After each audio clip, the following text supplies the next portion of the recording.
Yes, this is a Jeff the Killer rewrite in 2018. Dreams are made. Dreams are made of. So hello everyone, it's me, Weird Cosplayer here, and today I am here with a different video than usual. If you aren't subscribed to if you're not subscribed to me, I'm actually a cosplayer in this community. You might have seen my cosplays around the creepypasta fandom before, maybe you haven't, but yeah, this is a different project I'm taking on. I've always enjoyed creative writing, and I've always been a big fan of Jeff, but I've always felt that his story could have been better, and yeah, so I decided I would take my love for creative writing and take my love for Jeff and mash it together. So I know there have been tons of Jeff the Killer rewrites out there, from Banning Kenny's official one to ones people have just done for fun. But I just really wanted to get my version out across to the internet and the fandom, and well, hope people like it. So this is my first time doing a narration for something. By no means I'm not Mr. Nightmare or Mr. Creepypasta, so I'm sorry if my narration isn't the best. But if you would rather read the story, I'll leave links to the places where you can read it down below. And yeah, I worked really hard on this. Months of preparation went into this. Like, I worked a month and a half straight getting this onto paper. And yeah, I've been really excited about it. I've been talking on my Instagram a lot if you follow me there. But yeah, subscribe to me if you are interested in watching funny creepypasta content. This is usually, like I said, this isn't really my usual. This is just a big project. But yeah, so the original story and characters do belong to the original creator. All artwork was done by me. And yeah, I hope you guys enjoy this 2018 Jeff the Killer rewrite. Don't think you're actually going to win this, because guess what? You're not. The other team's center mumbled in a mocking tone, obviously to throw the other off his game. However, the other center kept quiet. The constant chirps have been going on for the whole game. Every shift they were on together, every face-off, the other team's center had said something. It was almost as if the coach had told him to do so. The ref blew his whistle, the rink going quiet, besides parents cheering in the bleachers. The two centermen placed their sticks down, ready for the puck to drop at any second. When it did, the two players soon leaned into each other as they battled to get control of the puck to drop back to their other defenseman. However, in a second or two, the puck was already gone, now on the stick of the left defenseman of the opposing team. There were a few seconds before the play would disperse, the rude player letting out a chuckle. Whoa, Woods, I thought you were actually supposed to be good. Ugh, back off! Jeff immediately yelled out, bringing his hockey stick up to cross-check the other in the chest. The other player immediately stumbled back on his skates, almost losing balance and falling back from the unexpected blow. When he regained his stance, he narrowed his eyes on the other. Almost immediately after, he dropped his stick and threw his gloved fist at Woods. The ref's whistle blew loudly a few times in attempts to break up the play between the two teams. However, the two kept going at center ice. Punches, insults, and curses were thrown back and forth until their teammates grabbed their jerseys to pull them off of each other. However, the fighting didn't stop. Jeff had thrown off his right glove as he felt his teammates grabbing his left arm. Without a second thought, he grabbed the cage mask of the other player's helmet, violently pushing him forward before letting go. The other player fell onto the ice almost instantly. Before he got up, his teammates held him down. Ugh, Woods, you son of a bitch! Ugh, let go! Boys, that is enough! One of the refs yelled out as he skated between the swarm, keeping his arms out beside him. The commotion of the players subsided, the rink going quiet. 34, you get 2 minutes in the box. In 62, you're out for the next 2 games. Jeff Blue's crystal eyes widened. Now the realization of his actions hit him hard like a knife to the heart. But, ref, sir, he was asking for it. You can't just give him 2 minutes. Woods, there is no negotiation. It's either that or I'll double your suspension. Jeff opened his mouth to reply, but instead shut it when the truth dawned on him. He looked around. The parents, players, and even coaches, along with players on the bench, were all staring right at him. Everyone was silent. Jeff frowned before picking up his stick and skating over to the door in the boards. On the way, he peered at his bench as he passed it. His teammates and coaching staff were looking at him, most in shock, some disappointed. He sighed before looking forward again, continuing his skate of shame down to the door. Jeff pulled off his helmet as he stayed seated on the dressing room bench, releasing his layered, longer, dark brown hair. The dressing room was decently but the smell of sweat and axe spray lingered around the smaller space. He moved his side sweep away from his face to wipe a few beads of sweat away from his forehead. He held his helmet by the cage, placing it beside him. He frowned, letting out a loud sigh. Great job, Jeff. You really screwed up this time, he mumbles to himself. He couldn't believe himself. He completely lost it out there. Growing up, Jeff had always dealt with anger problems. Before they were quite minor, he'd get mad once in a while, but it was nothing too bad. However, a more recent loss of his caused him to snap at the smallest of things. Hey, Jeff, are you alright? Jeff lifted his head up a little to look at the change room door. His younger brother Lou stood at the doorway in his full hockey gear and stick. He panted a little as if he just got off a shift. Jeff sighed. Yeah, I guess. Does Coach know you're here? Shouldn't you be on? I just got off. I want to check on you quickly. Jeff nodded, running his hand through his shoulder-length hair, before looking back down at his skates. Is Coach mad at me? No one's mad at you, Lou explained as he walked over to his older brother, sitting beside him on the change room's wooden bench. Everyone's more worried. The long-haired brother sighed, continuing to stare at the red laces on his skates. Besides his brief sigh, he stayed quiet, not giving a response through words. Lou caught on to the fact that Jeff wasn't replying, so he decided to continue the conversation onto a bit more of a lighter note. Well, besides the fight, you had a great game. You almost scored a few times, Lou was able to say before Jeff interrupted him. Lou, you know why I snapped. Lou's eyes widened a little, him frowning at the reminder of why. Oh, Jeff, you know, ever since the incident, I haven't been the same. I'm admitting it because I can't handle it anymore. You saw me snap out there. That wasn't me. I know, and trust me, it hurt me too, but it's not healthy anymore. I know I sound like Mom and Dad, but you have to just accept that he's gone. Jeff didn't frown or even blink. He just stared at the ground with a monotone expression, feeling his eyes starting to well up. Lou frowned, knowing that probably wasn't the best thing to say. He got up from the bench and headed to the change room door. I think I should go back on. I'll ask Mom and Dad if we can go get ice cream after. Maybe that'll cheer you up. But yeah, I'll see you later, the younger brother said as he stepped out, the metal door closing behind him. Jeff's expressionless face soon changed the moment he looked back up. His mouth curved into a frown as a single tear rolled down his cheek. He sniffled, wiping his eyes with the sleeve of his jersey. He knew ice cream wasn't going to solve what he was going through. The loss of someone he was extremely close to. Hey, Jeff, wait up! Jeff stopped in his tracks as he turned around, being met with his younger brother rushing up to him. He smiled a little as Lou came by his side. Once they were beside each other, the two started walking down the sidewalk. So, am I going to get an update on your freshman year? Jeff shrugged a little. Truth be told, his first few weeks in high school had been a bit of a struggle. The adjustment from grade school to his freshman year was already enough to handle, but on top of that, the events that took place earlier that summer didn't make things any better. In addition, not having Lou in the same school was another blow. It's been alright, you know, the classic minor niner shit all the freshmen get called in the halls. It's been really weird not seeing you at lunch, though. Yeah, I was about to say the same thing, but it's okay. I'll be in grade 9 next year, so we'll have lunch then. Jeff kept that smile on his face and nodded, keeping a hold of the straps of his backpack. So, how's grade 8 been? Exactly what you told me. Teacher's putting too much stress on the high school adjustment. I told you. Don't worry, you'll have a good year. Miss Loxton's a good teacher. The two brothers continued to walk down the sidewalks of each block and street they passed as they got closer to their home. It was probably a 10 to 15 minute walk to their house, for the high school and junior high were relatively close. They were probably a good 5 minutes away from their house, as they walked down a strip of houses with a park across from it. On the weekends it was usually bustling with children playing, but right after school it was merely dead. However, something stood out to the boys, especially Jeff. 3 teenagers stood by the jungle gym, laughing up a storm. That wasn't what mainly caught Jeff's attention, though. It was the sight of the teenager with bright red hair and cigarette in hand that did. However, his dyed blood red hair is what caught his eye the most. The longer-haired brother immediately stopped in his tracks, staring at the bright red-haired teen in shock, his jaw dropping slightly. It can't be, he muttered quietly. Lou stopped in front of Jeff, tilting his head a little as he looked at him in confusion. You alright?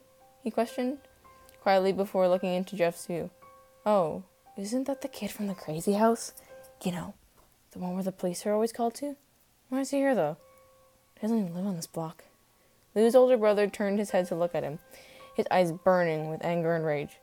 That's Randy. Why isn't he in juvie? This isn't right. This is shit, he muttered angrily, his hands balled up into fists, him walking across the street. Lou's jaw dropped as he stood there in shock for a few moments. After snapping out of his trance, he rushed over to Jeff, who was already halfway to the park. He grabbed his wrist immediately. Jeff, what are you doing? Lou whispered. I'm setting things straight, he replied without looking back, tugging his wrist out of Lou's grip as he continued his angered walk. All Lou could do was stare at his older brother as he made his way down the three teens. He knew Jeff's anger was going to get him hurt. On the other side of the street, a teen with long, black, wavy hair sat at the top of the playground, looking at Jeff as he walked over. He had a slim build. Randy, Troy, do you know that kid? Troy, the bigger teen that sat at the bottom of the slide, shook his head, gulping down the rest of his soft drink. The bright red-haired teen took a puff of his cigarette, exhaling a cloud of smoke afterwards. His eyes narrowed on the early teenage boy walking towards him, letting out a sigh immediately. It's this kid again, Randy muttered. What, you know him? The black-haired teen questioned, jumping on the platform he had previously been sitting on. I'll handle him, Keith, Randy replied, keeping his eyes fixed on Jeff. Jeff now stood a good meter in front of Randy, his blue eyes flaming with anger and his fist quivering by his side. His few difference between the two, which made this encounter a little intimidating to Woods. Jeff was 14. Randy was 17. And in his senior year of high school, didn't help that the red-haired teen had a bit of facial hair, which just made him seem older than the reality. Why aren't you in juvie? Randy sighed as he rolled his green eyes. He brought his cigarette back to his lips as he inhaled, moving the paper roll of tobacco and other harmful chemicals away from his lips, exhaling in the younger teen's face.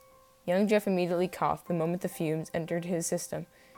You know why I wasn't arrested? I can kill him. Jeff started, but was interrupted by his own bodily reaction to the puff of smoke. He coughed into his elbow as he continued his sentence. You pushed him? What did you expect to happen? I know he couldn't swim, you dumbass. If the cops didn't think it was my fault, then it wasn't my fault. A big frown curved into the blue-eyed teen's face. His breathing instantly started to speed up as he felt rage growing inside of him. Not replying now, huh? A small smirk crept on Randy's face. Keith stood by the structure as Troy stood up from the bottom of the slide, tossing his can over his shoulder. Lou rushed behind his older brother, grabbing his arm as he tugged on it a little, gesturing for him to turn around. Jeff felt his brother's hand quivering on his shoulder, indicating that he was anxious. Jeff, come on, let's go, Lou explained quietly as he started to walk in an attempt to pull his longer-haired brother with him. At first, Jeff showed no resistance to his brother, allowing him to pull him away from the three as if he were a rag doll. However, the teen's stare was fixated on Randy. His icy blue eyes continued to stare into his very being. If I knew this emo was going to be like this, I would have pushed him in instead. Jeff immediately stopped in his tracks as he stood still as a statue. His eyes widened as his pupils and irises appeared to shrink. His younger brother caught onto that immediately, letting go of his arm, looking at him in concern afterward. Don't listen to him. He's just trying to get you. Just breathe. Lou reassured him quietly. However, Jeff was completely spaced out. He looked out into the distance with a blank yet shocked stare. The younger brother gulped nervously, patting his older brother's cheek to get him to look back at him. Jeff! He whispered. Jeff snapped out of his sudden trance, him instantly starting to breathe rapidly as he could practically hear his heart pounding in his chest. However, he barely even acknowledged his brother. Without warning, Jeff rushed over to the blood-red-haired teen, going into what he felt was a blind rage. A cigarette butt and backpack dropped to the soft ground. Randy stumbled back with a groan, his ears ringing as he felt a warm substance quickly leak out from his nose into his mouth, tasting its warm metal-like properties. Jeff recoiled his fist back, which now had a smudge of blood on his knuckle. You son of a f***. Jeff nearly choked as he felt the collar of his shirt being tugged violently. Jeff! Lou screamed out as his older brother was thrown to the ground. He went running at Randy, but the other two got a hold of him. Keith and Troy had run at Lou, grabbing his arms to hold him back from being able to help his brother. Let go! Lou yelled out as he struggled against the two's grip. This was Jeff's mistake. not his. He let out a whine of pain the moment he felt another hard kick to his side. He attempted to rise up, but was instead greeted by another restriction of his breath. Randy kept his grip on the collar of his Friday the 13th t-shirt as he plunged his fist into the teen's face. Jeff let out a shriek of pain as his head whipped back violently. His vision blurred as he felt his ears begin to ring. His whole head began to throb. Before he could recover, Randy curled his fist back. Jeff's upper body fell to the ground as the collar of his shirt was released. He moaned in pain as his face started to sting. He could taste blood in his mouth as his vision cleared. Watching Randy stand up, "You gotta start choosing your fights better." The older teen wiped the blood gushing from his nose. "Just want to let you know that you're the one to blame for this, not me. You came at me first." The younger teen, ringing in his ears, only grew louder to the point where it consumed his hearing. He felt extremely lightheaded, but felt burning strength and hatred growing inside of him. He felt as if he wasn't in reality, but in a dream for a little. "Oh, Randy yelled at the moment he felt a sharp stinging pain in his shin. He staggered back and hunched over slightly. Jeff moved his foot back. He wasn't done fighting yet. He stood up. The ringing in his ear was the only thing he was able to hear now. Randy wheezed and hunched forward. Jeff drew his fist back after he jabbed him straight into the stomach. They were at the same height level now. All of this happening too fast for the older teen to comprehend. He was losing. He grabbed a handful of Randy's dyed hair, Jeff bringing his knee up with brute force. Randy fell to the ground with a groan, holding his face as his nose squirted up blood again, and tallow-like odor starting to fill the air. Jeff stood above him, his mouth gushing blood as it poured out onto his chin. He finally felt the ringing in his ear subside, his eyes widening in horror at the realization of his actions. He stumbled back as he stared at Randy in terror. He had an angered look on his face as he began to stand up. Oh no. He felt a strong tug on his arm, which instantly pulled him out of his trance. It was Lou. He had been able to tug his arms out from the two's grip. He had just been staring at Randy in shock. Jeff knew it was time to go. He grabbed his backpack off the ground as him and his brother booked it out of the park. Why are you two shitheads just standing there? Ugh, why do I always have to do this myself? Don't think you could run, asswipe. I'll kill you! The two brothers didn't look back, but only continued to run down the sidewalk. Jeff breathed heavily as his breath hitched the moment he heard Randy's hollering threat. He wouldn't have taken it so seriously if what happened in the summer didn't occur. And the red-haired bully actually killed someone. Jeff's best friend. A small blonde boy giggled quietly, seeing the back of his long-haired friend sitting on a log as he looked out into the camp's shimmering lake. He snuck behind him, with a big smile on his fair, freckled face. "Boo!" he shouted out as he grabbed the backs of his friend's shoulder. The brunette jumped a bit, turning around to see his friend. He let out a laugh, patting the spot on the log beside him. "Did I get you?" the blonde asked with a wide smile, the metal of his braces shining a little in the sun. He jumped over the wooden cylinder, sitting beside his best friend. Yeah, you did. I'm gonna get you back next time, though. So you better watch out." "Yeah, sure, broski. I like to see you try," the freckled friend said jokingly, sticking his tongue out a little. The longer-haired teen laughed a little at that, patting his childhood friend's shoulder. "So, did you end up talking to the counselors?" "Oh yeah, I just did. They said there were still lots of activities I could do, but I just need a life jacket," the blonde replied. "Oh, okay. That's not too bad. Good thing, too. I'm really looking forward to doing the canoe activity with you." "That makes two of us." The brunette smiled wryly, looking out into the shimmering lake. He and his friend had heard about this really fun away summer camp that a few kids had gone to in their grade. Everyone had been talking about it, and how much fun the kids had staying over for the week. Naturally, the two friends begged their parents to let them go that summer. The long-haired teen's parents were perfectly fine with it. In fact, they thought it'd be a great idea and experience for their eldest son. However, the blonde boy's parents were a little on the fence about it. Sure, they did want their kid to have the experience, but at the same time, they were extremely nervous to do so. Their son wasn't the strongest of swimmers. In fact, he couldn't swim at all. They'd planned for him to go to swimming lessons that summer, but the available time span for the boys to go was the first week of summer vacation. They ended up talking with the counselors and owners of the camp and explained the situation. They reassured the son's parents that he'd still have a great experience, but would have to wear a life jacket and have a counselor observe him carefully if he was near the water. "Oh crap, I think I forgot to put sunscreen on," the brunette's friend said, pulling out his backpack that was behind the log onto his lap. He unzipped it, rummaging through its contents. "Damn it, I forgot to pack it. Figures that's what the counselor stressed us to have. The freckled teen smiled a little, patting his friend's shoulder. It's okay. Just run back into the cabin and get it. But we're going to start activities soon. It's okay. I'll just tell the group leader that you have to go get something. The long-haired teen stood up and nodded. Okay.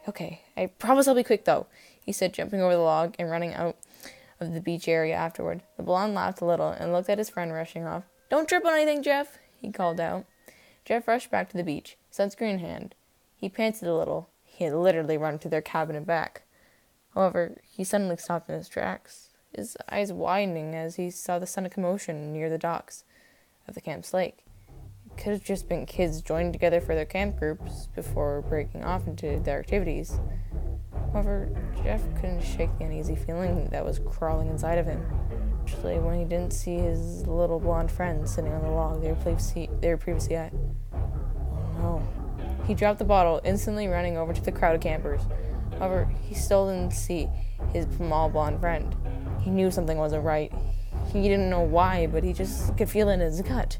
Excuse me, pardon me, he said quickly as he pushed through the group of teens that were all gathered around. Once he pushed an excuse his way through to the front, he was met with a terrifying sight. He instantly let out a scream the moment he saw the commotion. Ben? His best friend, Ben, was lying on the dock, soaking wet, unresponsive and pale. A counselor desperately performed CPR and chest compressions on him. Other young adults and teens working as leaders for the camp tried to keep the kids and teens away from the scene, attempting to reassure them when panic was clear in their voice and expressions. That's my best friend! Jeff cried out, already feeling tears filling in his eyes at the surreal sight. He tried to run to his friend, but one of the male counselors grabbed a hold of him to keep him away from the scene. It's okay, the paramedics are on their way. Let go! I need to help him! Jeff fell out, pushing against the grip of the older teen. He yanked himself away from him, instantly rushing over to Ben. He knelt down, instantly grabbing a hold of his friend's hand, as the young adult continued to press down on the blonde boy's chest, before plugging his nose and giving a few more breaths to him. He stayed unresponsive. Jeff squeezed Ben's hand, closing his eyes tightly as he felt tears spilling onto his cheek. Come on, Benny. Come on, stay with me. You can't leave me. Please wake up! The teen stammered out in panic. The talking and yelling of the crowd stopped. All eyes were on the heartbreaking scene. He was still unresponsive. Ben, no. Stay with me. Please. Please. He was on the brink of sobbing, more tears rolling down his eyes as he waited for him to show any signs of life. He stayed unresponsive. Jeff bowed his head, skewing his eyes shut as he felt wet tears on his cheeks. He let out a shudder, feeling himself about to break down into sobs. However, he felt the slightest grip on his hand. His red, puffy eyes shot open, seeing the small grip his friend had on his hand. Benny? In a few moments of him being at the surreal moment, Jeff began to feel some kind of hope. Maybe Ben was gonna pull through. Maybe he'd be okay. However, all those hopes were thrown into a raging fire when he felt his friend's weak grip go completely limp. There were no doctors to declare it, but Jeff knew that his best friend, Benjamin Lawman, was dead. At that moment, the long-haired teen felt his whole world collapse around him. He began to scream and cry harder than he had ever had before. He felt as if his emotions had been thrown into a cauldron that boiled into anger and cooled down to a heartbreaking sorrow. Nonetheless, he could barely hear himself sobbing, for he had ringing and lightheadedness that caused him to nod. Counselors came by Jeff's side, trying to reassure him and calm him down, but they couldn't keep the storm the boy had become. The ambulance came rather quick, for the small hospital located near the campgrounds. Nonetheless, once they got a call about a drowned camper, they came minutes faster. The paramedics hurriedly carried the stretcher out to the docks. Only then the counselors had stopped performing CPR. The leaders continued to try their hopes in calming Jeff down, but there wasn't the best luck in that. He moved away from them, grabbing a hold of Ben's lip finger before the paramedics took him onto the stretcher. Jeff grabbed a hold onto his lip friend, hugging Ben tightly. He sobbed, letting his head hang onto his friend's shoulders. For a few moments, he felt that the world and everyone around him went still, except for the glistening lake and pine trees in the distance that softly danced in the wind. One of the paramedics placed her hand on his shoulder. I'm sorry, but we have to get your friend to the hospital, she said calmly, but with signs of urgency in her voice. Jeff looked up at her, his eyes puffy and red from crying. There's no point, he thought to himself sadly, completely losing all hope. Despite his thoughts, he reluctantly let go. The two paramedics grabbed the pale, unresponsive boy, picking him up and strapping him down to the stretcher. Jeff watched them carry Ben away, warm tears staining his cheeks. He shakily stood up, wiping his eyes with his hand, even when he felt new tears forming, letting out a shudder. He looked around, and mostly everyone had been staring at him, most frowning or whispering to a friend beside them. Everyone seemed to be a blur to him, though. He heard the counselors trying to comfort him, but their voices were all mushed together in Jeff's ears. However, though everything was a complete blur, one person stood out in the crowd, an older teen, with blood-red hair that had turned around to run away. There was no court to confirm it, but Jeff knew that the red-haired teen was the one that killed Ben. The two brothers hurriedly ran into their house, Lou slamming and locking the door in a split second. He dropped his backpack and leaned his head onto the door, panting heavily and letting his head hang. The two had run all the way back home, without looking back or stopping. When Lou looked up, he saw Jeff wasn't in front of him. However, the younger brother heard him running into the house, most likely to the bathroom. His suspicions were confirmed the moment he heard his older brother spitting into the sink. Even though he was exhausted and breathing heavily, he rushed to the powder room. Jeff stood over to the sink, his hands gripped onto the ends of the countertop. The sink was now a red, splattered mess, the long-haired teen spitting more blood into the crimson mess. Lou stared in horror. Jeff, what the hell? What happened? I'm fine. He spat out another few drops, wiping his blood-covered mouth with the side of his hand. I think I just bit my tongue. Lou wanted to feel sympathy for his brother, but he just couldn't. For a turn, the calm brother felt anger boiling inside of him. What were you even thinking? Jeff stood up straight, looking at his reflection rather than his brother. I wasn't thinking, huh? Are you kidding me? Jeff, what were you trying to do? Jeff turned around to face him, a slight angered look present on his beaten face. How could I not, Lou? You know what he did. If you lost your best friend to an asshole like him, you would have done the same. No, Jeff, no, I wouldn't have. Unlike you, I can actually control myself. You're lucky he didn't hurt you any worse. I could have taken him on if I had your help, but no. You got caught up with those other two jackasses. You're blaming me? I was gonna pull you away from them, not help. Unlike you, I'm not a hothead that can't control myself. Jeff's eyes widened a little once his brother had said that. Realization now really sinking into him. Lou rarely yelled or even got mad, so it was clear that he was furious. Jeff felt some more blood gushing out from the gash in his tongue, turning his head around to spit more blood into the sink. Look at you. You're a mess because of it. Mom and Dad are gonna kill you if they find out. Jeff looked back at Lou after he said that, feeling his right eye twitch in anger slightly. You don't understand, Lou. You don't f***ing understand. I thought you'd actually be on my side. You always are. I can't put up with this anymore. The truth is that you need to accept that Ben is dead, and Randy isn't going to JDC because of it. This is unhealthy, Jeff. You need to move on and accept everything. Ben wouldn't have wanted you to beat him up. No, he would want you to mourn in a healthy way and move on. Those words were what silenced Jeff, him realizing that he wasn't right and that Lou was. He looked away, spitting another few drops in the sink. Lou took a deep breath, bringing his hands to rub his face, letting out a sigh into his hands. He moved some of his side-swept hair away from his face before it fell back down onto his forehead. He knew his words were a little too harsh, but he needed to give his brother the cold, hard truth of the situation. Listen, Jeff, I'm sorry, he said, inching closer to him, placing a hand on his shoulder. He stood straight, wiping his mouth with his hand. He stared into the mirror, looking at his reflection with a frown. The bridge of his nose was cut and bloodied, along with his nose. He had dried maroon blood coming from his nostrils. Lou stood behind him, keeping his hand on his shoulder. No, you're right, Lou. Jeff bowed his head, looking away from his reflection. Ben wouldn't want this. Lou sighed a little, patting his shoulder a bit. Let's clean you up. The following week had been quite unpleasant for the teen. Word had gone out about the fight to the high school students like wildfire. Apparently, a student had lived in the house across from the neighborhood playground and witnessed the whole scene. Hearing rumors of Randy getting into a fight wasn't new to any of the students. He was known to be someone that caused a lot and got himself into trouble. However, once people heard that it was a 9th grader he fought, they were shocked. especially when rumors spread that Jeff had won the fight. The majority of the school feared the red-haired teen, for stories and rumors had spread of people getting hurt over it, agitating him. So when word had gotten out that a freshman knocked him to the ground, students were amazed. However, something like this did come with a price. Jeff quickly got a reputation, one he didn't exactly want to fit into. He was seen as a kid that knocked the big pest down. He'd walk down the hallway and he could feel eyes observing him, and people whispering to each other quietly. Word had even gotten out to his group of friends from hockey in middle school, yet they still didn't dare to question the blue-eyed teen about it.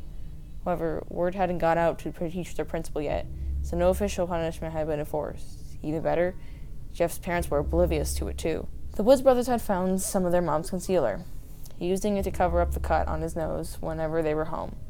Jeff held the straps of his backpack as he headed out of the high school boundaries, other students pouring out. He headed towards the middle school that was in view in the near distance, to meet Lou after he got out. He heard a slight voice over the sound of his music. Someone placed their hand on his shoulder, making Jeff stop in his tracks. He pulled his earbuds out with a tug of the cord connecting to his phone, peering over his shoulder. The person trying to get his attention was another teenage boy. There really wasn't anything significant to him. He just looked like any other teenage boy. However, it was clear to Jeff that he was a senior. "Can I help you? Are you Jeff? You know, the Jeff everyone's been talking about?" he asked quietly. Jeff sighed, pressing his lips together slightly. He was tempted to lie and say it wasn't him, but at the same time, he felt there was no use to it. Yeah.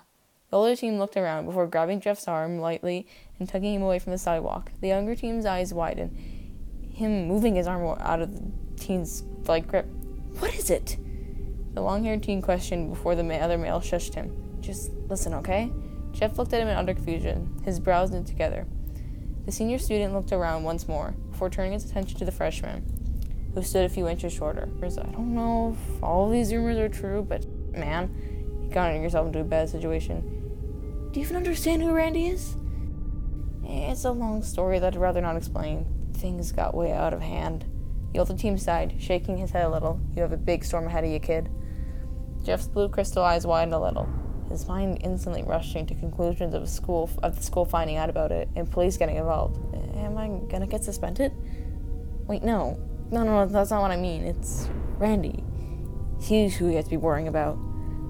Yeah, thanks. I'll be sure to avoid him," Jeff said quietly, and grabbing his earbuds to place them in his ears again, turning around to walk off. He was fed up with the reputation he had gained. "I don't think you understand, kid. This is serious. Randy isn't someone you want to mess with. There's a reason why a majority of the kids are scared." Jeff's monotone yet slightly annoyed expression suddenly changed. He didn't realize people were actually scared of him. He was new to the high school after all. The older teen was about to continue but sighed, trying to conjure up the best way to explain the rumors surrounding the blood red-haired teen.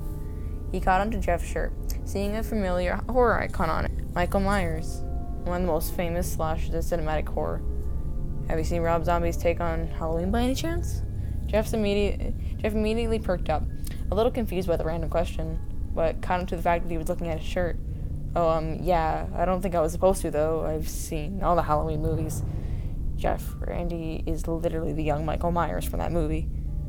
The long-haired teen gulped down a huge lump that formed in his throat. "It's pretty much the same situation. Abusive father, whore mother, unstable home and siblings. Yeah, it's a cliche, but it happens in real life. It's rumored that he kills animals just for the fun of it. He's really messed up. You don't understand. Everyone thinks he's going to be some kind of school shooter. Apparently his band of misfits is terrified of him too." Jeff shook his head, not believing any of this. Okay, yeah, maybe Randy was a bad and troubled teen, but this was taking things way too far. To him, all these rumors seemed too cliche to be true. As you said, it's just all rumor. "I'm sorry, but I doubt any of that is true. I appreciate your worrying, though. The police are always called to the house, and everyone in town knows about it. Sure, maybe everything isn't true, but the fact is that the police are there. It doesn't make it too far-fetched." "So what am I supposed to do?" "Lay low. Try not to run into him. Honestly, just let it be. Don't push things any further, okay?" The freshman nodded his head. "I gotta get going. Just please take my advice," the older team stated as he began to walk off. "I will." Jeff got this sour taste in his mouth and heavy feeling in his stomach after watching the team walk off. He started to feel even more fearful once the reality soaked in. Randy was worse than he thought. Jeff walked down the sidewalk cautiously, his hockey stick in hand. The sun was setting, the sky painted with numerous shades of orange, yellow, and pink.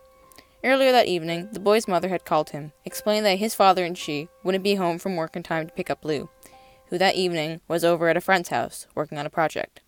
As the day went on, the words the senior student shared with him sunk into young Jeff more and more. Now it had gotten to the point where that's all he could think of. He feared for the rest of the school year. Randy only had 1 year left of high school, but Woods couldn't imagine not running into him again. Now Jeff was walking the streets, foolishly armed with a hockey stick, praying Randy and his followers weren't stalking the streets that hour. "It's okay, Jeff. You're more than halfway there," he whispered to himself in reassurance. He turned a corner into the next street minutes later. Houses on both sides of the street. He looked behind his shoulder for reassurance, even though he wasn't expecting to see anyone. However, he nearly felt his insides churn the moment he saw the three standing at the end of the street. "Hey there, little bugger! Miss me?" called out the blood-red-haired teen, his two pathetic sidekick standing by his side. From Jeff's view, he could see the overweight kid Troy had held a six-pack of some type of liquor, where the leader held something completely different. Even from a distance, it was clear that Randy was holding a bottle of a household cleaning product. Even though he felt frozen in fear for a mere moment, the young teen turned around and booked it down the sidewalk. "Oh, he wants to run. Ha! Three can play that game." He breathed heavily in terror as he turned into the entrance to the neighborhood's forest, which had trails connecting to different streets, including his own. The quick plan that he formulated at that moment was to go through the trail leading to his street, run into his house, and explain the situation to his younger brother Lou on text. Lou could figure out a way home because Jeff knew this wouldn't end well for him if he decided to walk over to the friend's house. He sprinted down the exact trail, hearing the soft dirt mushing beneath his sneakers and his heart pounding inside his chest.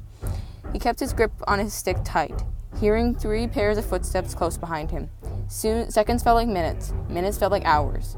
The situation felt like a horror movie to him, feeling if he was the helpless prey, and Randy was the bloodthirsty slasher. Jeff looked over his shoulder as the natural instinct, seeing the 3 close on his tail. He looked forward again, seeing the brown bark of a tree close in view. "Ah, shit!" he was able to mumble out before his vision went completely black. Jeff moaned in pain, feeling his eyes opening slowly.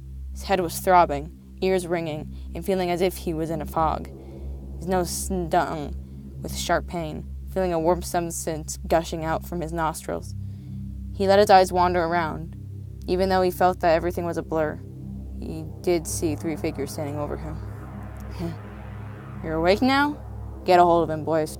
Keith and Troy grabbed a hold of Jeff's arms, keeping him down on the ground. Jeff suddenly felt the fog in his head begin to wave off. He began to try and pull his arms away from the two's grip, clearly sobering up from the blow to his head quickly. However, he still felt throbbing agony burning in his head and nose. "What's happening? Let go!" The two didn't loosen their grips, only tightening them around his arms. Randy held the young teen's hockey stick in one hand, and the bottle in the other. "Aww. Did you bring this as a weapon? What? Were you trying to be Casey Jones or something?" The red-haired teen mocked, dropping the stick to the side with a chuckle. "Can I just go? Please?" Jeff muttered groggily. Randy looked up at him. A smile crept onto his face. It wasn't a normal smile. No, it was a deranged smile that reeked of trouble and mischief. He stepped closer to Jeff, placing the white chemical-filled bottle down. He crouched down to be on the same level as the young teen, who was forcibly held down. His smile was now gone, an anger and expression replacing it. "No, I'm here to make things fuck. You may be the laughingstock of the school," he practically screamed out, Jeff wincing, letting out a whine as the loud sound made his head throb even more. "No one beats me. No one.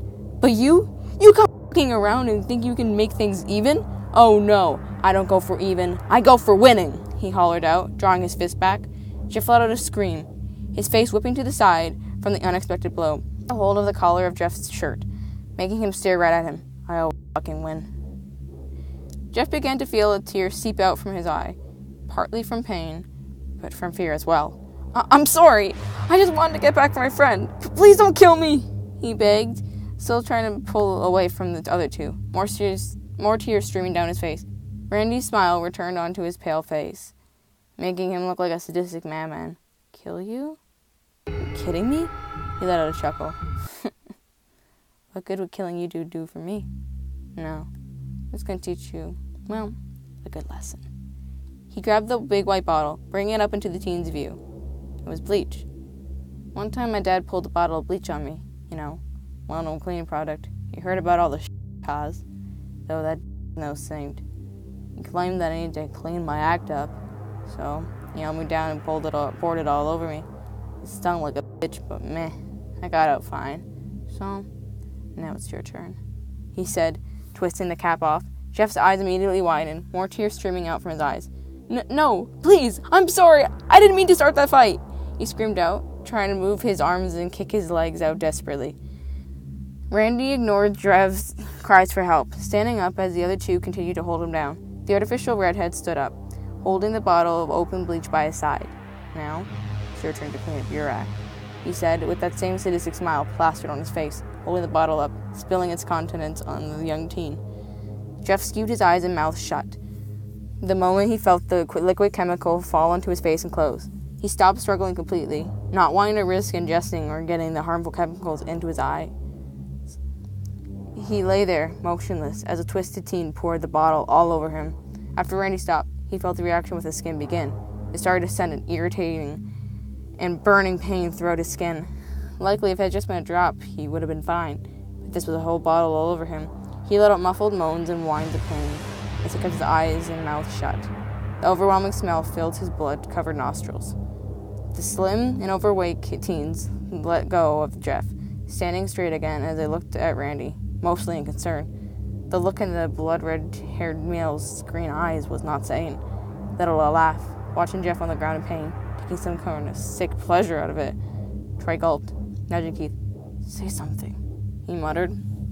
Keith cleared his throat, looking at the cackling, sadistic mess Randy had become. So what now? Randy continued to stare down at Jeff with that sick, power-lusting smile plastered on his face. We'll give it a few minutes.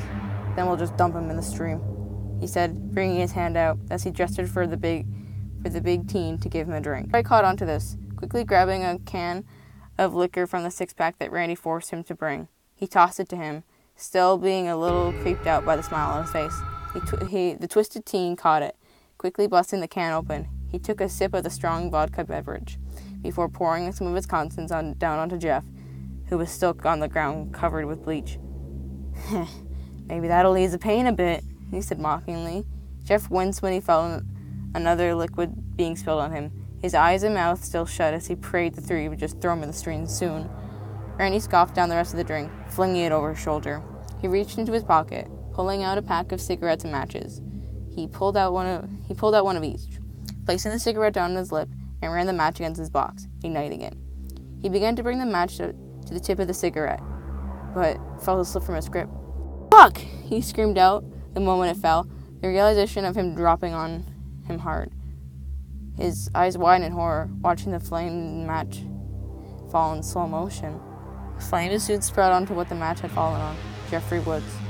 Jeff let out a loud, blood-curdling scream of agony. The orange and yellow flames had nearly engulfed the teen. Randy, what the did you do? I don't know. Holy shit! All the three could do was watch in terror at the boy, who was literally on fire, screaming in agony. He crawled his way to the small stream with all the energy and strength he could build up. He felt himself falling, a cold rush of fluid soon putting out the scalding heat. He turned onto his back, staring at the sun-setting sky. Everything but his face was underwater, for the stream wasn't too deep. He couldn't see himself, but he knew his physical condition wasn't good. He let out a scream of pain again, followed by another. The flames had been out, but the excruciating burns that covered his whole body gave him an indescribable pain that no one should ever have to endure. Suddenly, he felt darkness consuming him. 10 minutes. Jeff suddenly felt light being welcomed into his darkness, as he slowly started to feel reality sink in, and gravity keeping him down. He opened his eyes slowly, but surely, wincing at the sudden bright lights of the room he was in. Once his eyes adjusted, he was able to let his eyes wander around the room. He was now in a hospital, which just made him question how long he was really out for. He tried to sit up, but his body didn't allow him. Feel soft bandages on some portions of his face, as well as the majority of his body. "Oh, hello, Jeff. Well, you chose a good time to wake up. I just came to make some notes," a male voice said from the entrance of the room. He walked over to Jeff's bedside. He wore a lab coat and tie, holding a clipboard and pen by his side. He smiled warmly at the boy, knowing Jeff needed all the smiles he could get after what happened. "I'm Dr. Patterson. I'm your assigned doctor for the remainder of you being treated here." Jeff, still in a daze, looked at him with a tired yet confused look. Clearly, he hadn't fully processed everything yet. "Treatment? I'm not sure if you'll be able to remember because you did suffer some brain trauma, but you were burnt severely." Jeff's sleepy eyes widened in terror, sobering up as much as he possibly could. Tears began to well up in his eyes, recalling bits and pieces of that night. He was terrified. What disfigured would he be? The doctor took into account that the young teen was in deep distress, just from seeing the tears in his blue eyes. He smiled down at him warmly, as an attempt to reassure him. "The damage isn't nearly as bad as it could have been. We all consider you an extremely lucky boy. Numerous surgeries had been conducted, and surgeons were able to restore your face the best they could. You had gone through some plastic surgery procedures as well to further fix everything." Jeff felt relief wash over him as he smiled ever so slightly as he let out his sigh. However, you still have a long road of recovery, as well as the burns you suffered from. You suffered from a terrible concussion, as well as a broken nose. You had been put under a medically induced coma for a few weeks because your body and brain really needed to heal. However, there is one thing that my team and myself haven't been able to explain.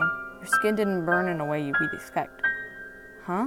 That's everything we know, and we believe has never been seen in medical history. Your skin, it turned white. "Jeff? Oh, Jeff, you're awake!" said a familiar female voice. Both the young teen and Dr. Patterson looked at the doorway. Seeing the boy's parents, Mrs. and Mr. Woods, along with his younger brother Lou, who all had big smiles on their faces. Jeff's mother was the first to rapidly rush in, excited and relieved that her son was finally conscious. The doctor smiled and stepped away, feeling that it was best for him to see his family first. Jeff's mother, Margaret Woods, came by his bedside, kneeling down to be by her bandaged son's side. "Oh, honey, we've missed and been worried sick about you." The boy's father, Peter Woods, walked in with Lou by his side. He was excited to see his older brother was okay. We're happy to have you back, Jeff. What a tough kid you are to power through all those surgeries," his father said with a smile. Jeff, still a little dazed, smiled at the three. Even in his state, he knew there was going to be a long road of recovery. But he was relieved knowing he'd have his family by his side. The next little while had gone by. Treatments, checkups, and bandage changes every few days. Now that Jeff was fully conscious and aware, the whole hospital process seemed much longer than the months he spent in a temporary coma. When his family and friends weren't visiting, he'd watch his favorite movies, slasher films, due to the fact that he had been hospitalized all the way up until October. The goal for the team of nurses and doctors that treated him of his burns was to get him out and healed sometime before Halloween, for they knew that no kid would want to spend a fun holiday in the hospital. Though Jeff's recovery was quite smooth, considering what happened, he became more and more anxious to see its face.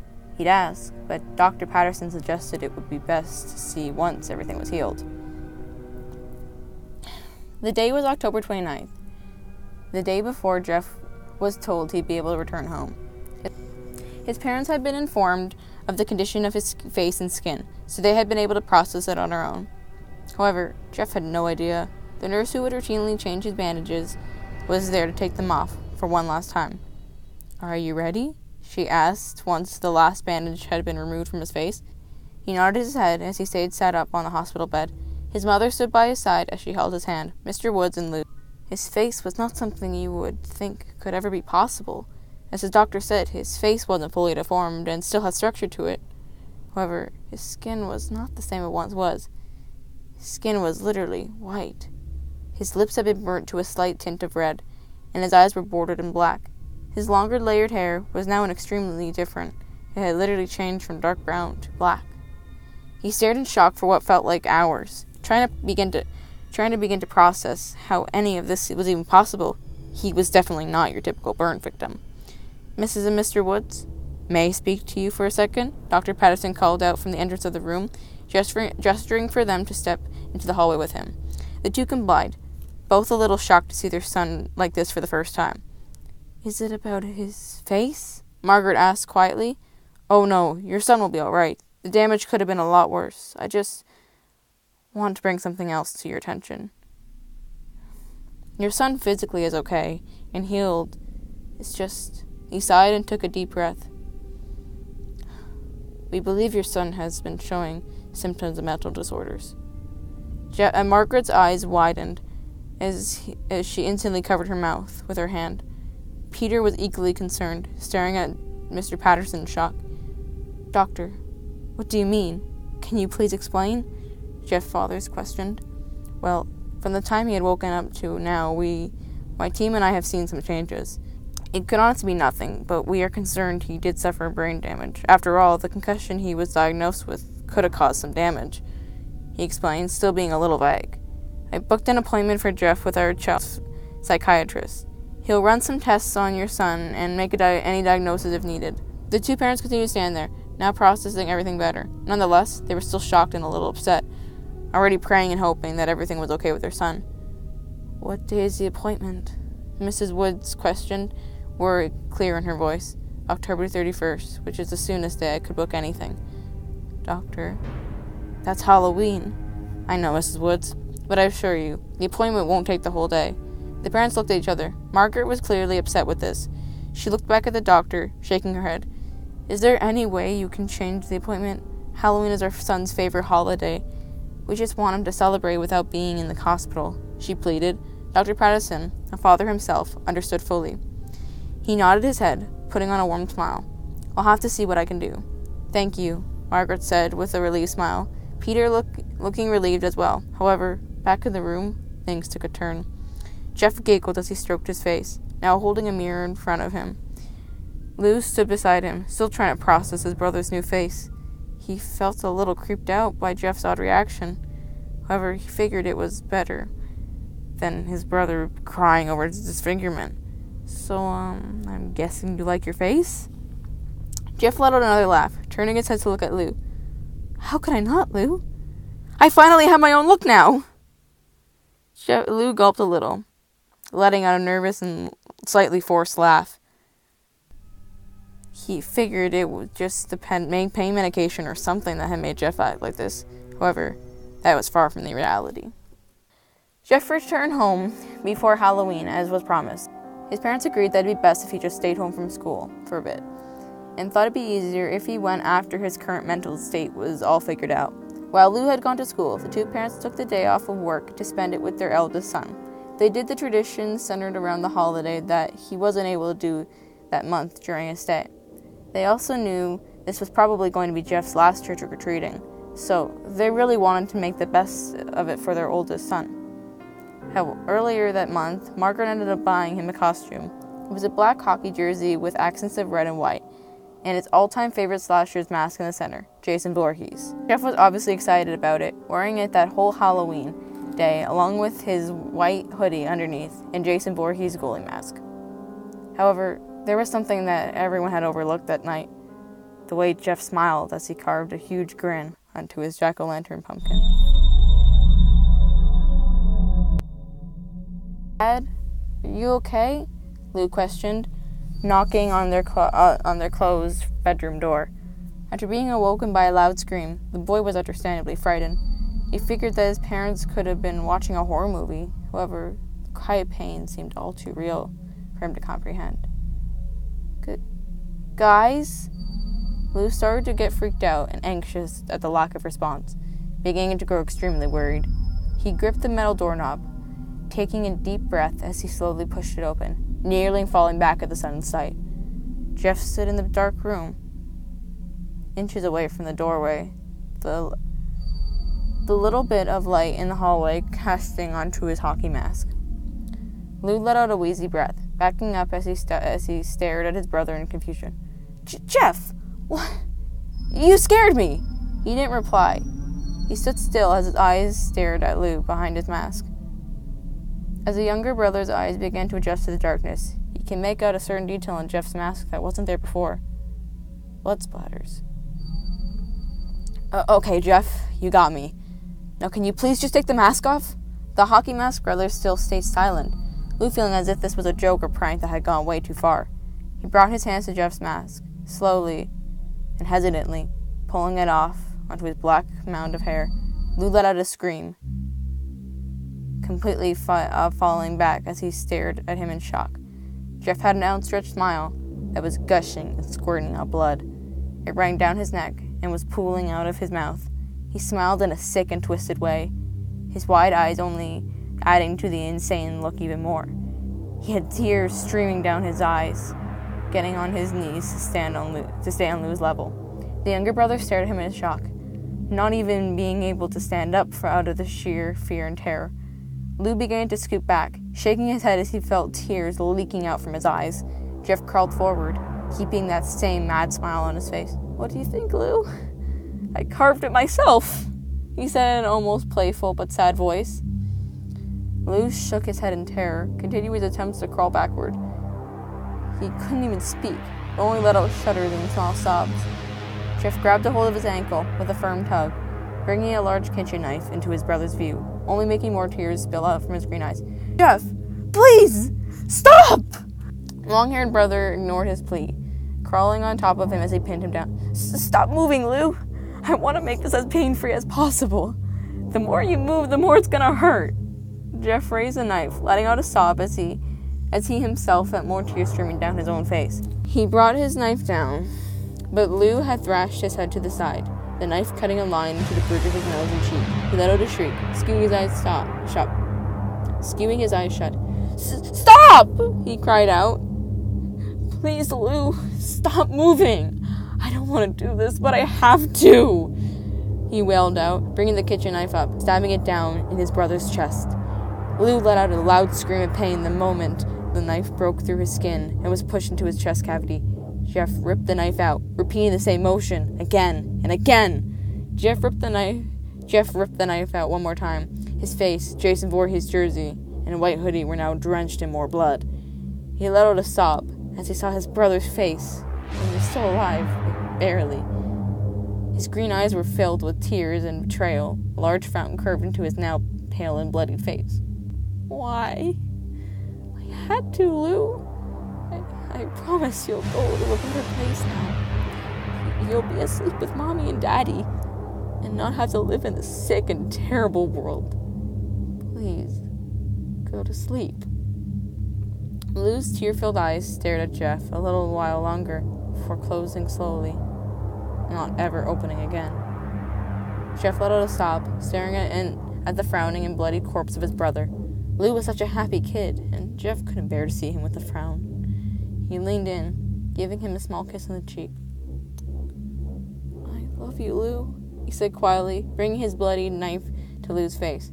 He pressed the knife down, burning the blade along his skin. He drew the knife back, looking at Lou's face, now with the smile carved into his cheeks. "Now, you can smile forever." "Have you found the eldest son yet?" "No. Only the bodies of the 3. "How bad is it?" "It's the worst crime scene I've seen yet, in all my years of being a cop." The young female officer gulped nervously, staring at the open door of the house. "Oh, jeez," she replied. Another officer walked up to the crowd of neighbors that heard the sirens and screams from within the house. Standing outside to know what had happened, police cars and an ambulance were parked in the driveway, their red and blue siren lights illuminating the crime scene. Yellow police tapes surrounding the premises. "We're still trying to gather evidence and an explanation, but the eldest son is still to be found." "Had anyone witnessed or seen him in the past hour?" he questioned, grabbing his pen and notepad. In the background, a few paramedics rolled out 3 stretchers with 3 family members of body bags. Some of the neighbors instantly started to cry at the moment they saw this, now confirming that at least 3 of the beloved Woods family members were dead. A young teenager stepped up from the back of the small crowd, nodding her head.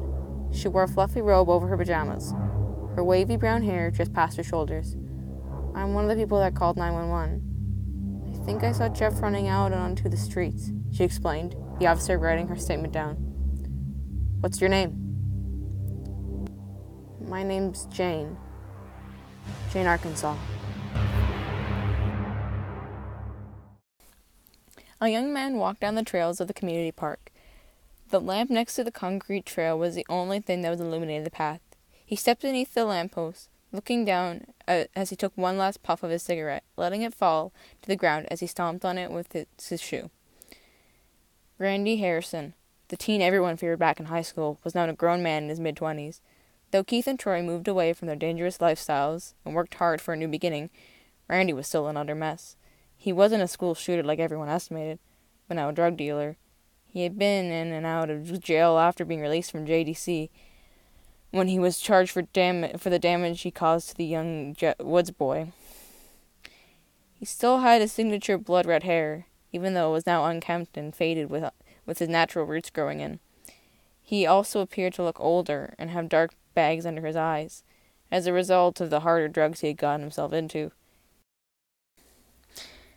He heard leaves rustling in the forest beside him, instantly turning to it and pulling out his switchblade. "Who's there?" he called out. The lamp suddenly flickered, the surroundings going completely dark, before it went back on. Once it did, a person stood on the outskirts of the forest, who was not there before. The young man, who stood at about 6 feet, had a lean build that was covered by his baggy white hoodie, but showed his ripped black skinny jeans. He wore his hood over his head, it casting a shadow down on his face. However, Randy was able to see the long black hair that came out from his hood, nearly touching his stomach. "They've been trying to find you for years." Randy backed up a little, as he felt as if he was paralyzed with fear. "Who the f*** are you?" The long-haired man let out a little chuckle, bringing his hands to pull his hood off. His long black hair covered his right eye, as the left side of his head was buzzed down to stubble. His white face was decorated with piercings, along with his ears, that had black gauges stretching his earlobes out. His crystal blue eyes were bordered with black.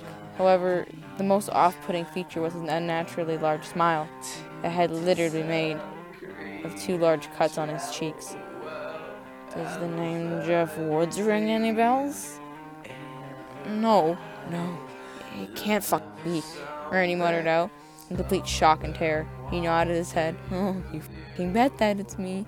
I've just changed a little from the last time you see me," 19-year-old Jeff said with a chuckle.